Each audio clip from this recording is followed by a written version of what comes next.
Welcome to Conscious TV with Tom and Ramon, and I'll go over a couple of quick things here. I want everybody to make sure that they visit our website and check out all the interesting things we've got going on there. I want to welcome Croatia and Israel to our listening audience. A couple of ones that we've added this week.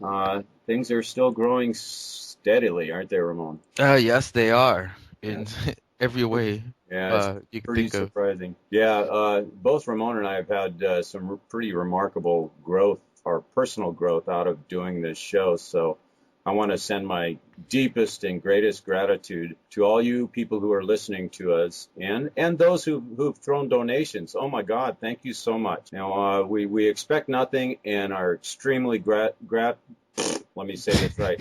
We expect nothing and we are extremely grateful for everything that we get. So thank you all. I guess that's about it. Hey, Ramon, so who have we got tonight?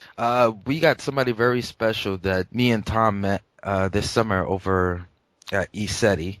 And before I introduce him, I just want to say really quickly, I had a really wild night last night with crazy out of body experience. I'm not gonna go into it today, but it definitely kicks off for our next guest. So I would say please be open-minded with his stories and do your own research. So Billy Willingham was born in Akron, Ohio in the year 1952. That's Akron. Akron, thank you. Since birth, he has had experiences of past life and contact. His ET experience started at the age of 13. At this time, he was abducted and continued to have contact.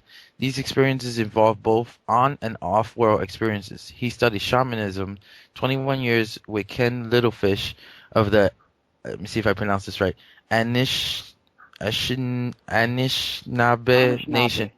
Thank you, Anishnabe. He is a pipe carrier and he carries a fireplace known as the Mound of Man.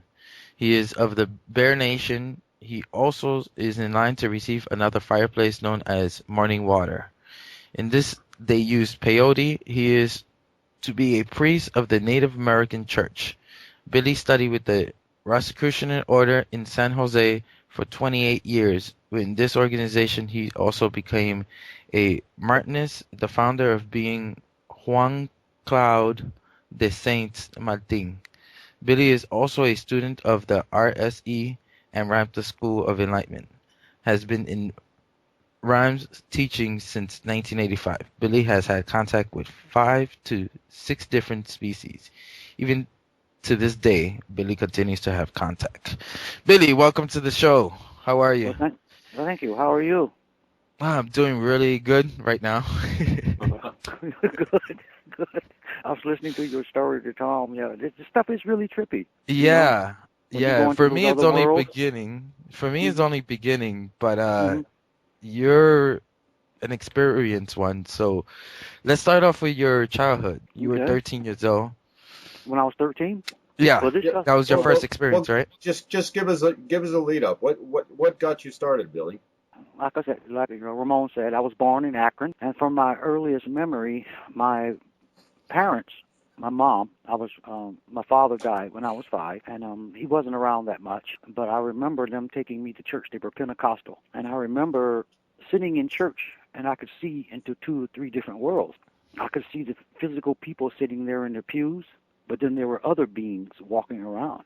I don't know how to explain that. It would be like seeing a ghost, kind of like it. You know what I mean? You're seeing another dimension. So I've lived in like 3 different worlds. And even as a young kid, I had memories of being born and coming here.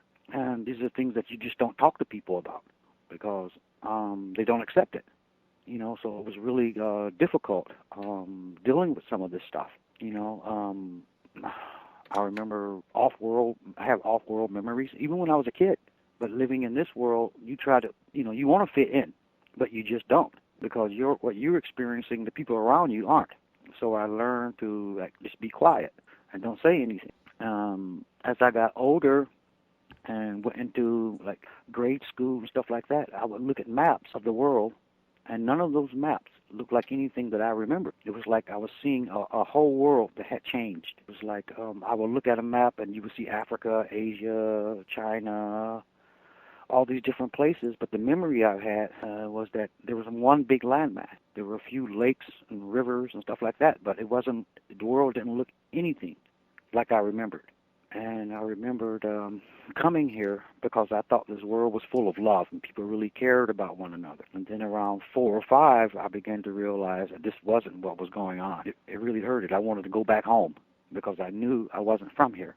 I had chosen to come here. And it's with a child's mind. You know what I mean? Right.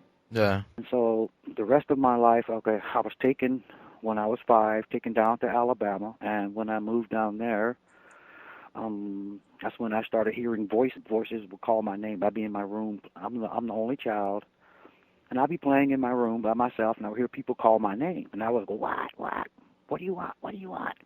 I would run to the window, look outside. Nobody was outside. I was listening to the walls. There were nobody there. And then this one day, I went and asked my mom. I said, "What's going on? I'm hearing these voices. Did you call me?" She said, "No." I said, "Well, I'm hearing voices." She said, "Well, those are spirits." Well, by that time, I had been indoctrinated into church, right? According to what the Bible was saying, the spirits always say, "I'm from the Lord, fear not." Well, these voices weren't doing that. You know what I mean?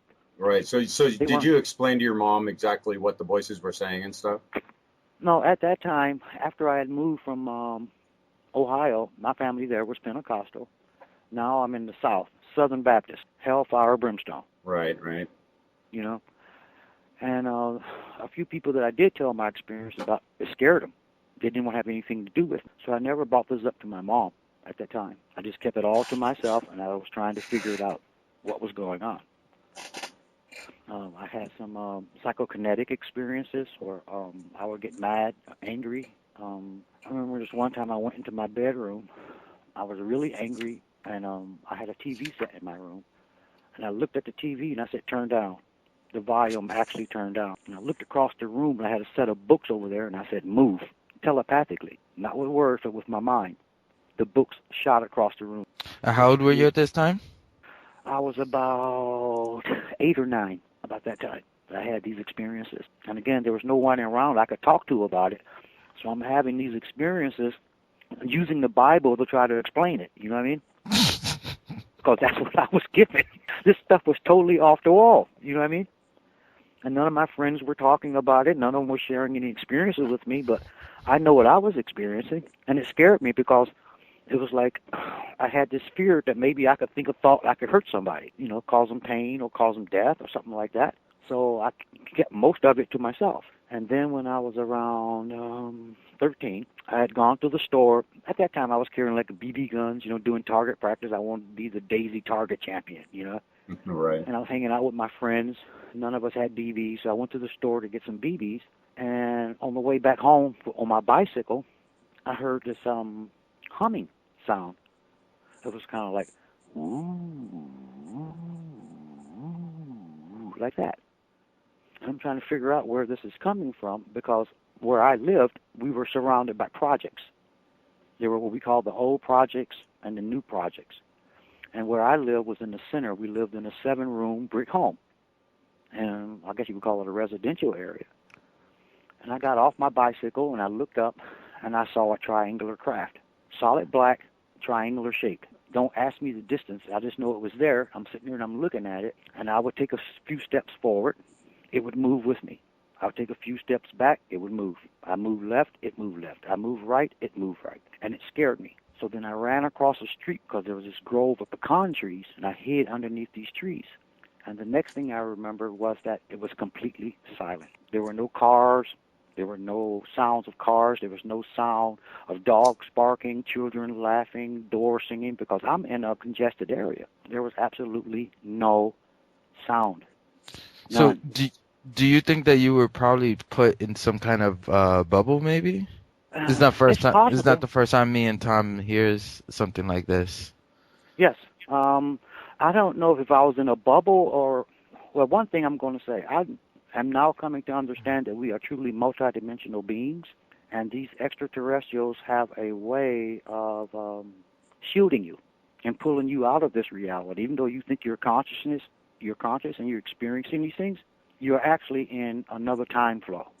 Because as I was sitting here and I was paying attention to the stuff around me, It was like I said, there was no sound, and there were always sound. There were always a sound of cars, dogs barking, birds in the trees, even the wind. You know, there was nothing. And then all of a sudden, there was like a pop, and all the sound came back. And I would say maybe a week, maybe a couple of weeks later, my mom had gotten me a German Shepherd, short-haired German Shepherd, and this was like my best friend. You know, he slept in the room with me. He went everywhere with me. This was my buddy. And I was laying in bed watching TV, and all of a sudden the dog jumped up on the bed and started growling at the window. And every hair on his body was standing straight out. Then all of a sudden the dog yiped and ran under the bed. I'm going, what the heck is out here? My dog's not scared of anything. What is out there? So I turned the bedroom lights on, and I went to the curtain, and I looked outside, and what I saw were little beings about, I would say 3-4 foot tall, big heads.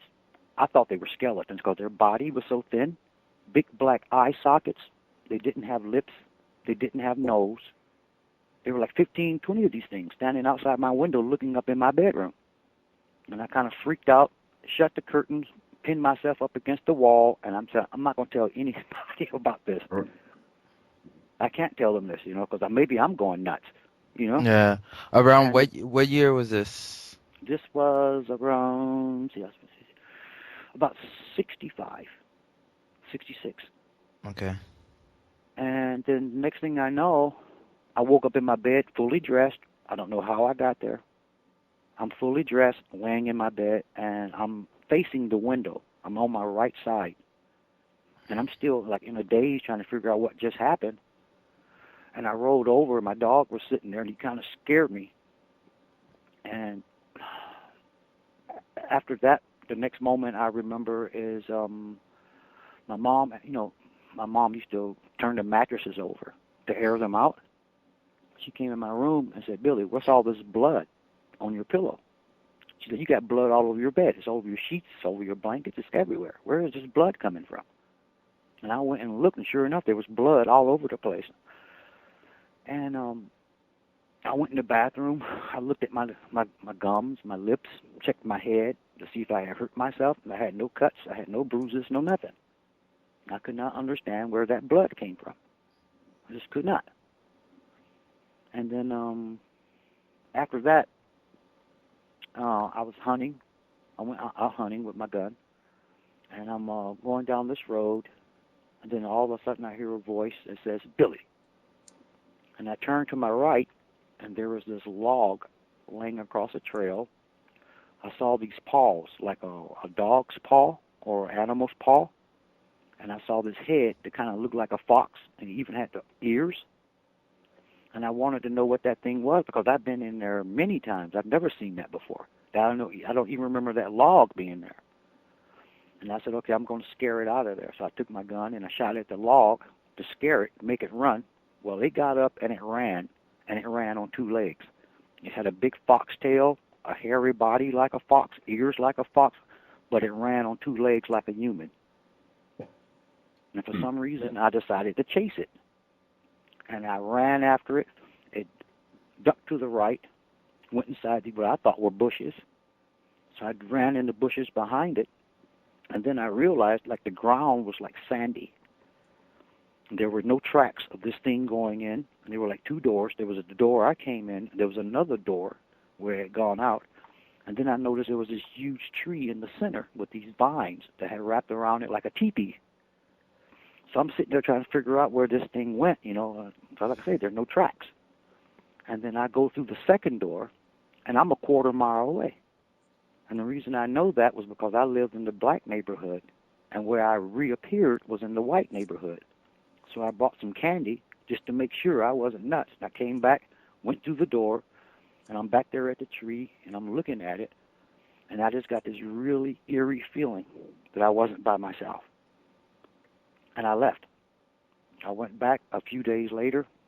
None of that stuff existed. Wow. But that fox figure sounds like I can't remember the exact name, but it